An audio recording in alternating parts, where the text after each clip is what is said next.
I was sitting in my cozy seaside kitchen when my phone rang. It was my only son, Leslie. His voice sounded strange, almost cold as he said, "We're leaving tomorrow, Mom. I sold your beach house. We needed the money. Bye." And he hung up just like that. 48 years raising him, sacrificing for him, and he discarded me like yesterday's tide. But I took a deep breath and smiled because there was something my dear son didn't know. My name is Jodie Steve. I'm 74 years old. And until that moment, I thought I knew my son. I had become a widow 2 years ago. My husband, Raymond, had passed away from a sudden stroke while we were watching the waves from our porch, just as we had done every evening for nearly 5 decades. That evening, he had handed me a cup of chamomile tea, kissed my cheek, and said, "The sea always brings back what it takes, my love." Those were his last words. Since then, Leslie had been more present in my life, or so I believed. He visited twice a week, helped with the yard work, and even drove me to the market. "Mom, you need to take it easy now that you're alone," he'd say with that grin I thought was affection. But now I understood it was for convenience. The beach house had been our haven for years. Raymond and I bought it when Leslie was just a boy, with every penny scraped from long hours and skipped vacations. Every summer, we'd gather there building sandcastles, celebrating milestones, sharing stories around the fire pit. Leslie would bring his girlfriends, and later his wife, Clara. I'd bake pies, mend sails, and wash the salt from everyone's clothes. It was our family anchor. I never imagined he'd see it as just a payout, and the memories, the way Raymond's laughter echoed off the walls, or how he'd tinker with the porch railing until it was perfect. "This house will outlive us, Jodie," he'd say, hammering in the last nail. When Leslie hung up, I stayed there at the worn wooden table, surrounded by the faint scent of sea air and the distant call of seagulls. And for the first time in years, I didn't shatter. Something strange stirred inside me, a quiet calm I hadn't felt since Raymond's passing. Because in that moment, I remembered something I had nearly forgotten. 3 nights before he died, Raymond had taken our wedding portrait down from the mantel. He'd turned it over, slid a tiny brass key into the hollow of the frame, and hung it back up with a wink. "If the tide ever turns hard, love, that key opens First Maritime Box 17. Everything inside is yours alone. Jodie Marie Whitlock. Tell no one until you must." I'd laughed then, kissed the sawdust from his collar, and forgotten the moment in the rush of grief. The kettle whistled softly on the stove, pulling me back. The doctor had suggested a checkup last month, but my mind wasn't on my health. It was on that photograph, on the chill in Leslie's voice, and how Clara was probably whispering in his ear about their big city dreams. She had never warmed to me, always seeing me as an old relic in the way. I rose slowly from the table and walked to the mantel. The frame was warm from the sun. I lifted it down, turned it over, and there, taped inside the dust cover, was the tiny brass key, no bigger than a fingernail, glinting like a secret star. My pulse fluttered against my ribs. I climbed the stairs to my bedroom, key clenched in my fist. I sat on the edge of the bed we had shared for so long and took a deep breath. Outside, the waves crashed rhythmically, and the house grew still with the fading light. That evening, as the sun dipped below the horizon, painting the sea in strokes of orange and purple, I wandered through the house that had become my world. It had been 2 years since Raymond left me. 2 years of quiet mornings and empty evenings where the creak of the floorboards and the whisper of the waves were my only companions. The beach house wasn't just walls and windows. It was Raymond's legacy, woven into every beam and shingle. He'd built the wraparound porch with his own hands, sanding the wood until it gleamed like polished driftwood. Our refuge, he'd call it, pulling me close as we watched storms roll in from the Atlantic. After his stroke, I'd clung to it like a life raft, tending the garden he'd planted, polishing the brass fixtures he'd installed. It kept him alive in my heart, even as the world moved on without him. Leslie's visits had dwindled in those years, from weekly check-ins to sporadic drop-bys that felt more like audits than affection. He'd breeze in with that forced smile, his eyes scanning the rooms as if appraising them for auction. "How's the upkeep, Mom? Property taxes going up?" he'd ask, never lingering on questions about my health or the ache in my chest. It was always about money, subtle hints about loans for his ventures, complaints about the economy squeezing his wallet. I'd nod, offer tea, and watch him fidget, his phone buzzing with urgent texts. Family had become a transaction to him, a ledger of debts and dividends. And now, this. Selling the house out from under me, without a whisper of warning. I sank into the armchair by the window, the one Raymond had reupholstered in faded blue chintz, and let my mind drift to Leslie as he once was. He couldn't have been more than 10, that summer day when the old wooden boat we'd kept in the shed sprang a leak. Raymond, knee-deep in sawdust and sealant, had called him over. "Come on, son, grab that brush. A man's gotta fix what's broken."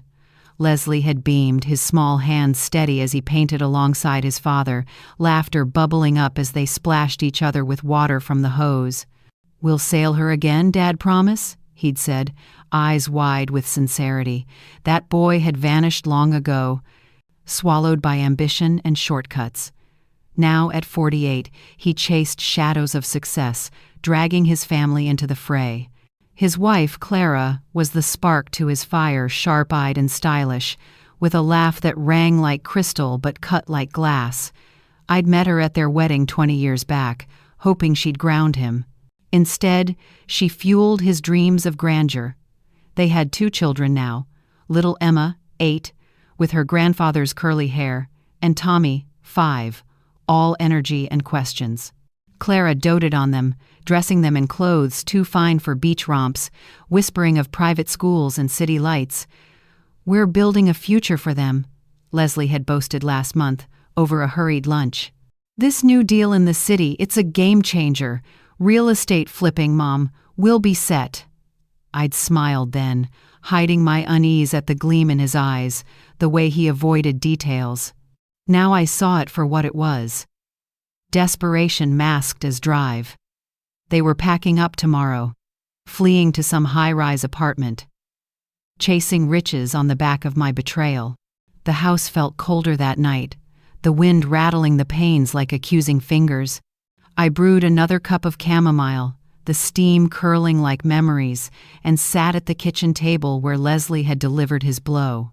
The key in my pocket pressed against my thigh, a planted seed of mystery, promising answers or perhaps more questions.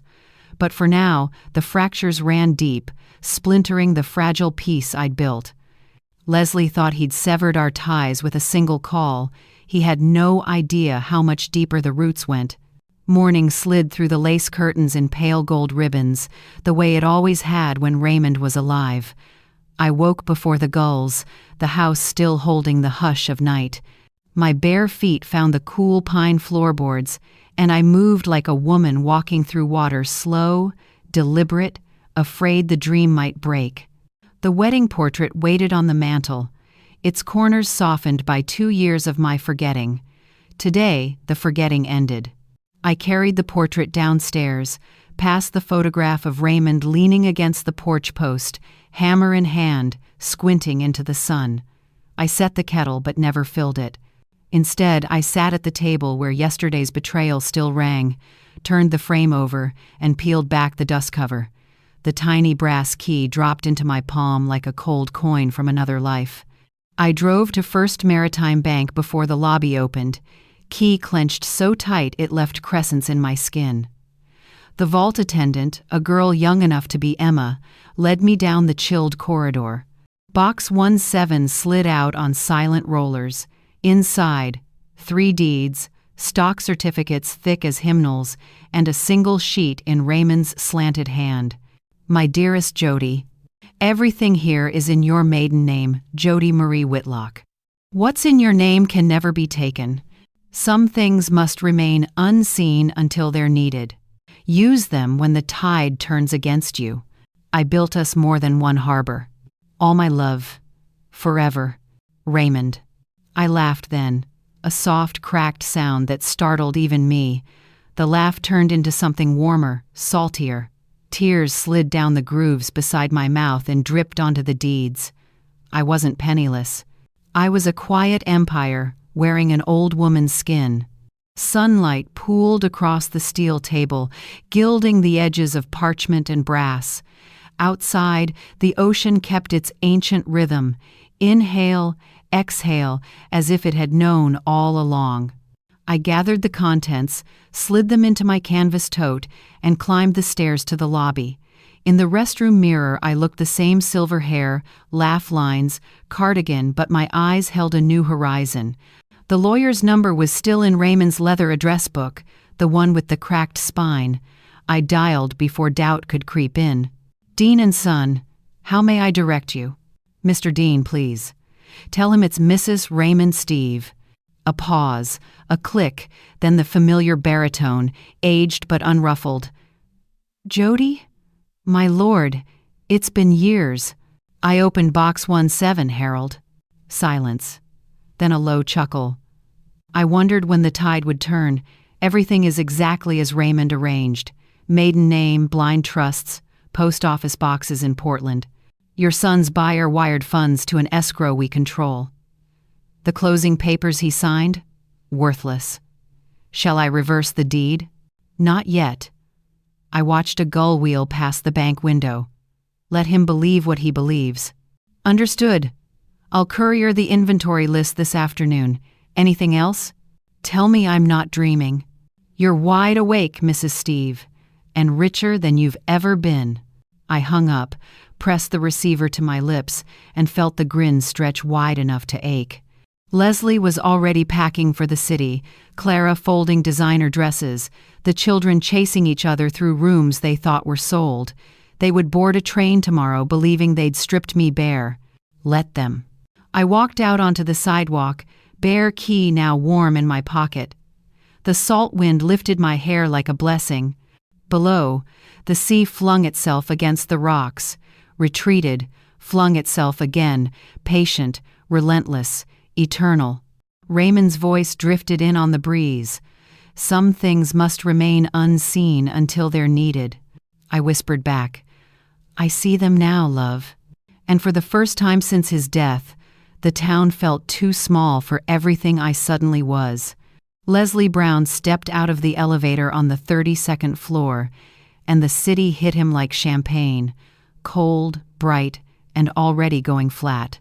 The apartment, 12-foot windows, marble island, a fridge that spoke French, was everything the realtor had promised. Clara spun in the empty living room, arms wide, her laugh ricocheting off bare walls.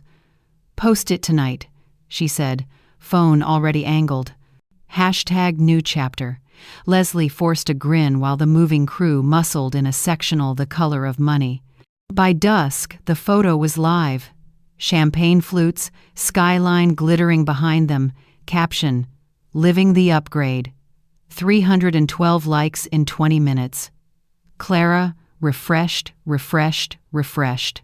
They ate at a rooftop bistro where the waiter wore white gloves, and the bill arrived on a silver tray.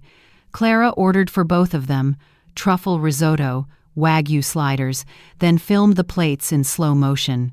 Influencers eat free if we tag the chef, she whispered. Leslie nodded, loosening his collar. The wine tasted like liquid velvet and tomorrow's regret. Across the table, Clara's eyes shone with plans. Pop-up boutiques, private school deposits, a Tesla in signal orange. We're not just surviving, Les, we're arriving. Back home, after the children were asleep in bedrooms, still smelling of fresh paint, Leslie stood on the balcony and counted the lights below. 32 floors up, the wind carried sirens and ambition. His phone buzzed, a text from his partner, Marco. Funds delayed, minor hiccup. Talk Monday. Leslie thumbed back a thumbs-up emoji, then opened the banking app. The balance glowed, $312,400. Enough to float them for 90 days. Enough to breathe. He told himself the hiccup was normal. All big deals had hiccups. Sleep refused him. He slipped into the kitchen, poured 2 fingers of the good scotch, and opened the junk drawer where Clara tossed bills she didn't want to see. There, beneath a coupon for organic dog food, lay a red-stamped envelope. Second notice. He slid it back, heart ticking like a cheap watch. In the dark, the fridge hummed in French. "Vous êtes à court de lait." He laughed once, a dry bark that startled him. Monday became Wednesday. Marco's texts grew shorter, punctuation vanishing. Leslie wore the same navy suit 3 days running, telling Clara the dry cleaner had lost the others. At night he stood at the window watching delivery drones blink across the skyline, rehearsing the speech he'd give investors. Minor delay, ironclad returns, patience equals profit. Clara scrolled property listings in Dubai. "Imagine winter there," she murmured, zooming on a penthouse pool shaped like a dolphin. Leslie's reflection in the glass looked thinner, eyes ringed in purple. Meanwhile, 60 miles south, the tide kept its ancient schedule. Jodie walked the shoreline at low slack, skirt hem soaked, pockets full of sea glass. The beach had always been her rosary. Today each step was a murmured thank you. Gulls wheeled overhead, scolding. She passed the weathered sign Seaview Lane and paused where the sand met the gravel drive. A moving truck idled in front of the house, back door yawning. 2 men in gray coveralls carried out the wicker settee. Raymond had refinished the summer. Leslie turned 16. Jodie's breath caught. The settee's arm still bore the faint carving of a sailboat, Leslie's boyhood handiwork. One mover set it down, wiped sweat, and asked the other, "Who buys a house and wants it empty by Friday?" The reply was lost under the cry of gulls. She kept walking, slow enough to look like any old woman collecting shells. Inside, her heart beat steady, almost amused. The truck swallowed the porch swing next, chains clinking like cheap wind chimes.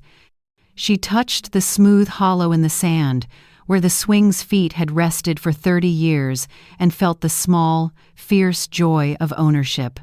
The deed was already reversed, the money rerouted into the Whitlock Trust before Leslie's buyers had finished their celebratory toast.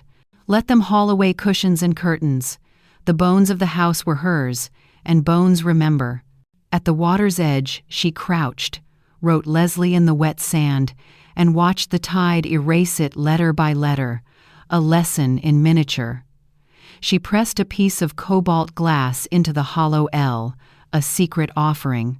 Then she stood, brushed sand from her palms, and started home along the tideline, footprints filling behind her like whispers. Back in the city, Leslie's phone finally rang. Marco's voice was thin, apologetic. Partner Capital pulled out. "We're reassessing." Static, then nothing. Leslie stood in the marble kitchen clutching a cold coffee, the skyline glittering like broken promises. Clara's voice floated from the bedroom. "Babe, did you book the yacht for Emma's birthday?" He opened his mouth, closed it, and felt the first cold drip of unraveling slide down his spine. On the coast, Jodie hung her damp cardigan by the door, brewed chamomile, and opened the porch ledger Raymond had kept. She wrote the date in her neat schoolteacher hand, then beneath it, Day 1 of the illusion. She underlined it twice, closed the book, and smiled at the empty room that was fuller than anyone knew. Autumn arrived early in the city, a cold wind rattling the glass towers. Leslie's phone had become a live wire, every vibration a jolt. Marco vanished on a Tuesday. No forwarding address. No goodbye. By Wednesday, the money was gone. $312,400, vaporized into offshore accounts that dissolved like sugar in rain. Thursday, the newspapers discovered him. "Local entrepreneur fleeced," screamed the headline above a photo of Leslie leaving the courthouse, tie askew, eyes hollow. The article called it a classic Ponzi, with a beach house twist. Someone had dug up the forged deed. The word fraud glowed crimson on every screen. The bank called at 7:03 a.m. "Your line of credit is frozen, Mr. Brown." The school called at 7:12. "Tuition is 90 days in arrears." Clara called at 7:15 from the Marble Island, voice sharp as broken crystal. "Fix this, Leslie, or I'm taking the children to my mother's." By noon, she was gone. 2 pink suitcases, and the children's bewildered faces disappearing into a rideshare. The apartment echoed like a drum. Leslie stood on the balcony 32 floors above the street and watched the city chew up dreams.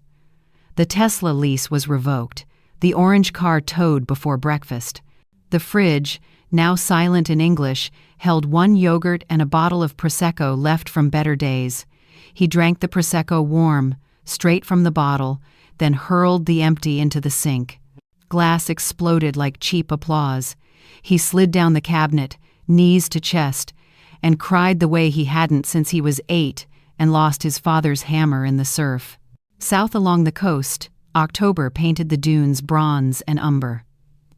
Jodie moved through her days with the quiet precision of tide. She met Mr. Dean in the tiny back office above the hardware store, no brass plaques, just the smell of cedar shavings and old ledgers. He laid the new documents across the desk like a deck of winning cards. "Seaview Holdings, LLC," he said, tapping the embossed seal. "Delaware Registry. Sole member Jodie Marie Whitlock. The beach house closed yesterday. Your buyers paid market value. The funds are already earning 6% in treasuries." Jodie signed with the same fountain pen Raymond had used to propose in 1958. The ink flowed midnight blue. "Any message for the former occupant?" Mr. Dean asked, eyebrow raised. She smiled, small and ocean deep. Let the house miss him a little longer. That afternoon the moving trucks returned, same gray coveralls, same indifferent sweat. Only now they carried furniture inward instead of out. Jodie watched from the bluff trail, scarf fluttering like a sail. A cedar dining table, her mother's, refinished twice, was muscled up the steps. The wicker settee followed, sailboat carving bright in the sun. Then came the porch swing, chains singing as they hooked it home. The men worked fast, unaware they were restoring what had never truly left. She walked down at dusk. The foreman handed her the clipboard. "Sign here, ma'am." She wrote J.M. Whitlock, in looping cursive. He never noticed the tremor of triumph in her wrist. Inside, the house smelled of lemon oil and possibility. She opened every window so the salt air could rinse away the ghost of betrayal. On the kitchen counter sat a single crate, marked fragile. She pried it open. Raymond's old brass ship's clock, still ticking, and beneath it the cobalt sea glass she'd pressed into the sand the day the illusion began. She set the glass on the windowsill where moonlight would find it later. Night settled indigo over the water. Jodie brewed tea in the same chipped pot, then carried it to the porch. The swing creaked a welcome. Far out, buoy bells tolled slow, mournful, inevitable. She thought of Leslie alone in his echoing tower, of Clara's suitcases wheeling away, of headlines curling like smoke. She felt no glee, only the steady ache of a mother watching her child learn gravity the hard way. Across the dark miles, Leslie's phone lit up one last time, a text from an unknown number. "Welcome home, son. The sea always returns what it borrows." He stared at the screen until the letters blurred. He had no idea the message came from the porch swing now rocking gently 60 miles south, or that the house he'd sold was already furnished, lighted, and waiting, patient as tide, merciless as memory. Jodie raised her cup to the moon. "Checkmate, love," she whispered to the wind, and the waves answered with a hush that sounded almost like forgiveness. The salt wind carried October again, sharper now, knifing through the sleeves of Leslie's only coat. He stood on the crushed shell path with one battered suitcase, the wheels long since broken, and stared at the house that should not still be his mother's. Blue shutters gleamed fresh against white cedar. The porch swing rocked, though no one sat in it. A single light burned behind the lace curtains, steady as a heartbeat. He had rehearsed 100 speeches on the overnight bus, apologies, excuses, promises. But the words curdled in his throat. All that remained was the truth of empty pockets and a year of swallowed pride. He climbed the 3 steps slowly, each creak of the boards a small accusation. The brass knocker felt colder than memory. He knocked once, twice, then let his forehead rest against the door. Inside, slippers whispered across pine. The latch turned. Jodie opened the door wide, no surprise in her eyes, only the soft glow of lamplight on silver hair. She wore the same faded cardigan she'd worn the morning he stole her home. For a moment neither spoke. The ocean filled the silence with its patient hush. "I have nowhere else to go, Mom." His voice cracked on the last word, raw as a gull's cry. She studied him. Hollow cheeks, the tremor in his hands, then stepped aside. The house smelled of lemon oil and cinnamon, exactly as it had when he was 10, and scraped his knee on the dock.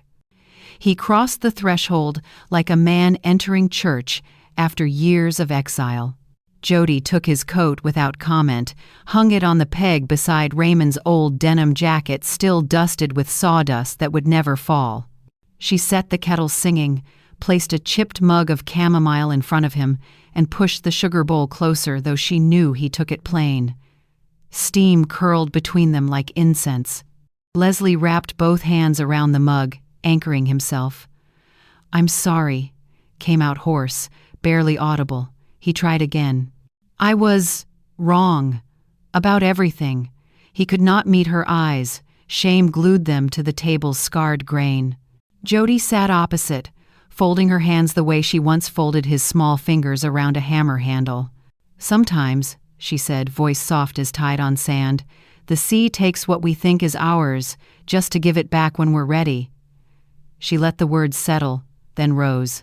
"Guest rooms aired, sheets are fresh." He slept 12 hours, dreamless, the first real sleep in months. When he woke, sunlight striped the quilt, and the smell of coffee drifted up the stairs. Downstairs, Jodie stood at the sink, rinsing blueberries. She didn't turn, only tilted her head toward the porch. Railings loose on the north side. Tools are where they've always been. He found Raymond's toolbox under the stairs, lid still sticky with varnish from 1998. The hammer felt heavier than memory. He carried it outside, rolled up his sleeves, and began replacing the rotted baluster. Each nail driven straight was a small confession. Sawdust rose golden in the morning light. Gulls wheeled overhead, unimpressed. Days slipped into a quiet rhythm. He rose before dawn, brewed coffee strong enough to wake the dead, and carried a mug to Jodie on the porch. She accepted it with a nod, never asking where he'd been or what he'd lost. He pruned the overgrown Rosa rugosa, its thorns drawing blood he no longer minded. He rebuilt the garden gate that had hung crooked since the last hurricane. When the hardware store owner asked his name, he answered, "Just helping my mom," and the man handed him a discount without questions. Evenings, they ate at the small table cod from the morning's catch, new potatoes, silence broken only by the tick of Raymond's ship's clock. Leslie washed dishes while Jodie dried, their shoulders brushing in the narrow kitchen. One night he reached for a plate, and their hands touched, hers steady, his trembling. She squeezed once, brief as a heartbeat, then let go. He never asked about the house. She never offered. The porch swing chains no longer sang of absence, they sang of return. Some nights he found her on the bluff trail at dusk, scarf fluttering, staring at the horizon, as if listening to a conversation he couldn't hear. He learned to wait at the bottom of the steps until she turned, smiling faintly, and together they walked home through the scent of pine and salt. One Sunday he found the cobalt sea glass on the windowsill, glowing like a trapped star. He held it to the light, puzzled. Jodie watched from the doorway. "Found that the day you left," she said. Kept it for the day you came back." She didn't explain further. She didn't need to. Winter crept closer. The garden slept under burlap. Leslie split kindling until his palms blistered, stacked it neat as bricks. The blisters became calluses. The calluses became strength. He began to sleep without the city's sirens in his skull. Some mornings he woke believing the past year had been a fever dream, until he saw the single suitcase still in the corner of the guest room, zipper tooth missing, a reminder stitched in nylon. Jodie watched him mend what he'd broken, board by board, weed by weed. She never praised, never scolded. She simply left the porch light on, the kettle full, the door unlatched. Forgiveness, she had decided long ago, was not a word spoken once, but a doorway left open every single night. And every night, Leslie walked through it. The afternoon was the color of tarnished silver, low clouds pressing the sea flat. Leslie had spent the morning sanding the last warped shutter, the rasp of paper against cedar, a kind of prayer. His shoulders burned, his palms were raw, and for the first time in a year the ache felt earned. He carried the shutter into the study to match the stain against the others. Jodie was down at the post office. The house breathed around him, quiet and conspiratorial. The study smelled of ink and salt. Books leaned like old friends. On the desk, one drawer gaped open 3 inches, as if the room itself had decided the moment had come. A single brass key lay on the blotter, glinting. Leslie meant only to close the drawer. Instead, his fingers brushed the key, and the drawer slid wider on silent runners. Inside lay a neat stack of midnight blue folders. The top one bore a label in Jodie's careful hand, Seaview Holdings, LLC. He opened it the way a man lifts a bandage to see how deep the cut goes. Deeds. 3 of them. Thick parchment, embossed seals. A trust summary. $2.4 million in municipal bonds. Quarterly statements clipped like pressed flowers. A letter from Mr. Dean dated the week Leslie's world collapsed, concluding, closing reversed, title quieted, funds secured. And at the bottom, folded once, the original deed to Lot 17, Seaview Lane, recorded solely in the name Jodie Marie Whitlock, 1997, with a crimson void stamped across the forged transfer Leslie had signed in trembling triumph. The shutter slipped from his numb fingers and clattered to the floor. The sound ricocheted through the house like a gunshot. He sank into Raymond's old oak chair, knees gone to water. Pages trembled in his hands. Every lie he had told himself, every sleepless night convincing himself the sale was necessary, every toast to new beginnings, curdled into a single, sour truth. He did not hear the front door open. He did not hear Jodie's soft tread on the stairs. He only felt the room tilt when her shadow crossed the doorway. Leslie. He looked up. She stood in the threshold, scarf still knotted at her throat, cheeks flushed from the wind. Her eyes, Raymond's eyes, sea-gray and unflinching, took in the open drawer, the scattered papers, the shutter on the rug. She did not flinch. "You knew," he whispered. The words scraped out like broken shells. "All this time, you knew." Jodie closed the door with a quiet click. She crossed the room, knelt, and gathered the shutter as if it were a wounded bird. Only then did she meet his gaze. "Yes, Leslie, I knew what you did." Her voice was steady, the same pitch she'd used to read him bedtime stories about ships that always found home. "But I also knew what you needed to learn." He tried to stand. The chair rolled back and struck the wall. "I stole from you. I left you with nothing. And you—" His throat closed. "You let me come back. You fed me. You let me fix things I broke. Why?" She laid the shutter aside and took both his hands. Her palms were warm, calloused from garden soil and porch paint. "Because revenge would have been easy. Grace was harder. And grace, my darling boy, is the only hammer strong enough to rebuild a soul." The first sob tore out of him like a fishhook. He folded forward, forehead against her shoulder, and wept the way he had not wept since the night his father taught him to bait a hook, and the line snapped, taking the lure and his 8-year-old dignity into the dark water. Jodie held him the way she had, then rocking slightly, humming the lullaby about the sailor who came home with salt in his beard and forgiveness in his pocket. When the storm inside him ebbed to shudders, she eased him upright. Tears had left clean tracks through the sawdust on his cheeks. She brushed them away with her thumbs. "Listen to me now," she said. And in her voice, he heard Raymond standing behind her, pipe smoke and cedar shavings. "You can't sell what you never owned, my son, and you can't lose what you never valued." She reached into the drawer and drew out the cobalt sea glass he'd seen on the windowsill every morning for months. She pressed it into his palm, closing his fingers around its cool weight. "This was the first thing I saved the day you left. I knew the tide would bring you back, and I knew you'd need something beautiful to hold when the truth finally caught you." Leslie stared at the glass, at the light fracturing through it like tiny blue waves. "I don't deserve this house," he said. "I don't deserve you." Jodie smiled, small and fierce. "Deserve's got nothing to do with it. Love keeps its own ledger." She stood, smoothed her skirt, and extended her hand. "Come. The north shutter still needs hanging. We'll do it together, one nail at a time."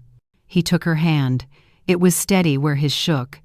They walked out of the study side by side, the drawer left open like a mouth that had finally told its secret. Behind them, sunlight poured through the window and lit the deeds to a quiet fire papers that had waited a year to speak, and having spoken, were ready to be folded away until the next storm. On the porch, the wind lifted the swing in a slow, forgiving arc. Leslie lifted the shutter, aligned the hinge, and drove the first nail home.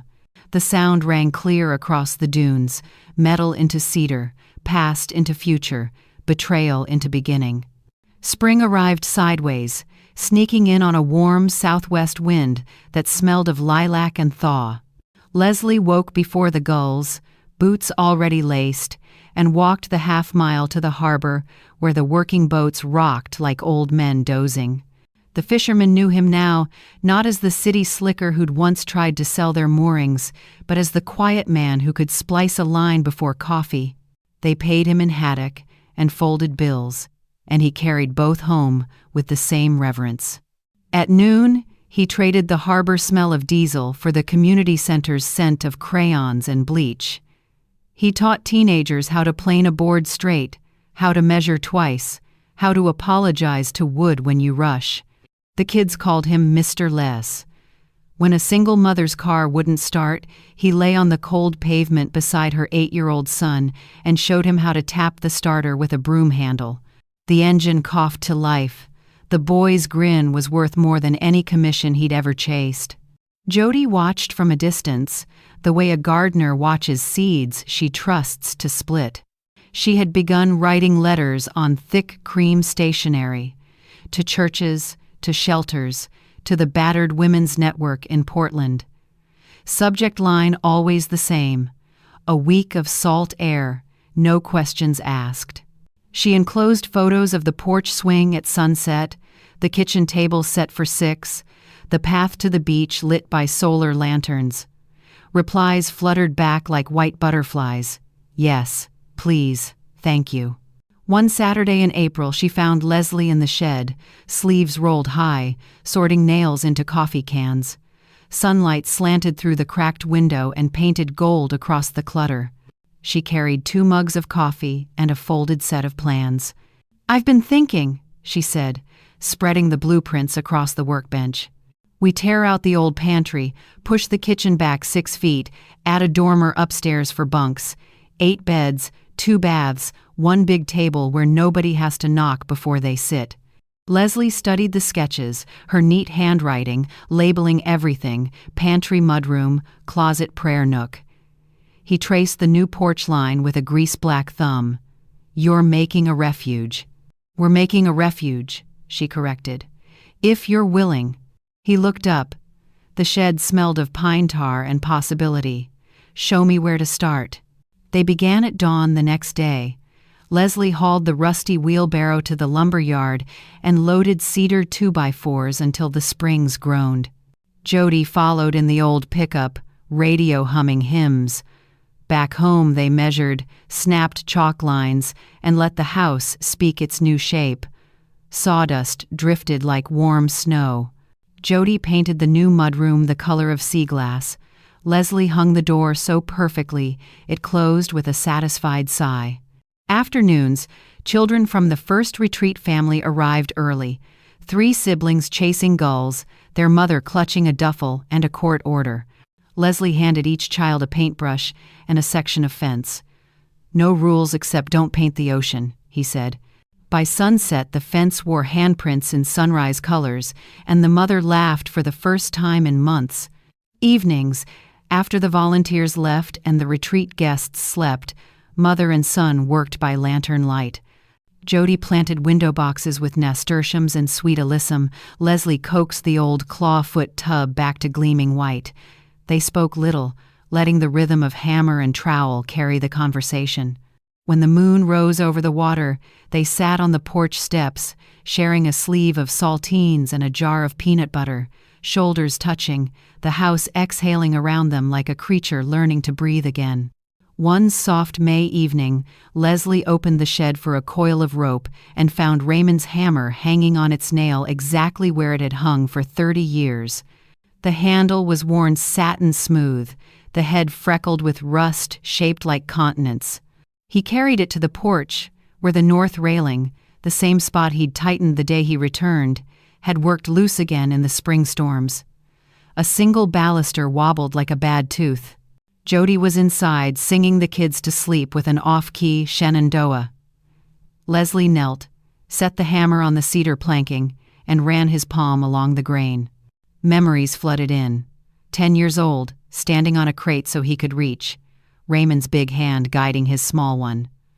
"Drive it true, son. A crooked nail is a lie you can see." He lifted the hammer. It felt heavier than the one he'd used all winter, as if it carried every porch, every boat, every fence he'd ever mended. He positioned a new galvanized nail, drew back, and struck. The sound rang out, clean, bright, final. One nail, then another. The baluster straightened. The railing steadied. He tested it with his full weight. It did not complain. From the doorway Jodie watched, arms folded, eyes shining. Leslie turned the hammer so the worn R.S. faced the moon. "Still drives true," he said. She stepped beside him, slipped her hand over his on the handle. Together they pressed the hammer home into the wood, a quiet christening. Somewhere inside, a child laughed in her sleep. The ocean answered with a hush of approval. Later, when the house was dark and the retreat guests dreamed of tomorrow, Leslie hung the hammer back on its nail. He left the shed door open so moonlight could find it. Tools, he understood now, were just love in another form, waiting patiently for hands humble enough to wield them. On the porch, the new sign waited, hand-lettered by a teenage volunteer. "Whitlock's Rest. A soft place to land when the world is sharp." Jodie had insisted the apostrophe stay. "Possession is temporary," she said. "Belonging is forever." Leslie traced the letters with a finger still smelling of linseed oil. Then he and his mother stood shoulder to shoulder, listening to the house settle into its new bones, every creak a promise kept. June 21st, the longest day of the year, arrived on a tide of gold. The porch of Whitlock's Rest had never looked so alive. White paint still tacky in the sun, window boxes spilling scarlet geraniums, the new sign swaying gently above the steps. Inside, 8 families waited, mothers with tired smiles, fathers clutching duffels, children already barefoot and chasing gulls across the sand.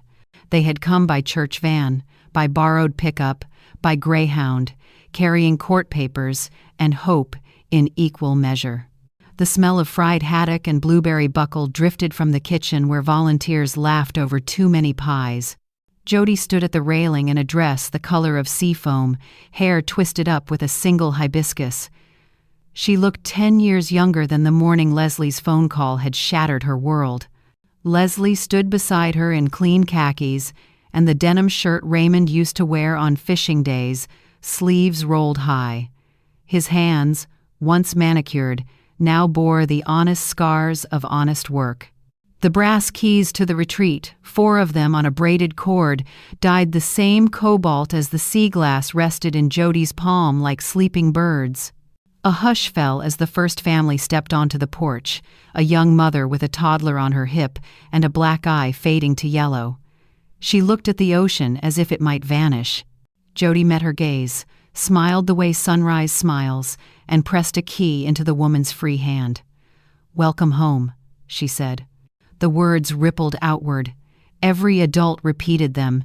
Every child echoed them in squeals.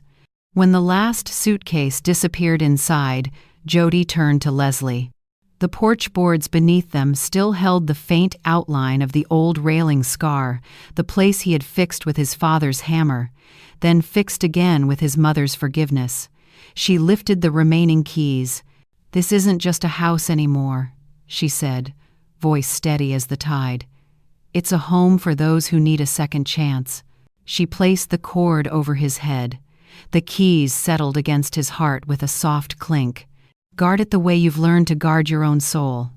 Leslie's eyes filled so fast the ocean blurred. "I swear, Mom, on every nail I've driven straight, on every sunrise I've earned, I'll never betray this trust again." He tried to say more, but the words tangled in salt and gratitude. Instead, he pulled her into the hug they had both waited a lifetime for. She was small against him, bird-boned yet unbreakable, and he felt the years collapse into the space between their heartbeats. Behind them, children shrieked as the first wave tagged their ankles. A father who had arrived silent and gray laughed aloud when his daughter crowned him with seaweed. Someone started singing "This Land Is Your Land," off-key and perfect. The porch rails, cedar, pine, and redemption, held steady under the weight of new beginnings. Jodie eased back, cupped Leslie's damp cheeks. "Look," she whispered. He followed her gaze upward. A single gull wheeled against the sky, wings catching fire from the sun. For an instant it hung motionless, suspended between heaven and horizon, then banked toward the open sea. Jodie's lips moved soundlessly. "You planned this well, Raymond?" Leslie heard it anyway, felt it in the breeze that lifted the hibiscus in her hair. He slipped an arm around her shoulders, and together they watched the families spill across the sand, bare feet printing promises the tide would read and reread until every story felt safe. Later, when the sun balanced on the water's rim like a coin about to drop, the two of them walked the tide line alone. Leslie carried the cobalt sea glass in his pocket. Every step clicked it against the keys. At the water's edge he crouched, wrote, "Thank you" in the wet sand, and pressed the glass into the final O. The next wave curled in, lifted the letters, and carried them out to sea like a message in a bottle. Jodie took his hand. "Ready?" He nodded. They turned back toward the house, every window glowing, every porch light a small defiant star against the coming dusk. Behind them, their footprints filled slowly with water, then with moonlight. Inside, a little boy tugged Leslie's sleeve. "Mr. Les, will you push me on the swing?" Leslie lifted him high, settled him into the porch swing's cradle, and pushed. The chains sang the same 3-note lullaby they had sung for 40 summers. Jodie stood in the doorway, arms folded, eyes shining brighter than the lanterns. Out on the horizon, the last sliver of sun slipped away. Night folded the coast in indigo, but the house burned warm and wide awake, a lighthouse for the shipwrecked. Leslie thought he had sold a house. What he never saw coming was that he'd lost and then rediscovered his own soul. Thank you for watching to the very end. Hit like, subscribe, and turn on the notification bell because the next story isn't just intriguing, it's unforgettable. You'll be talking about it all week.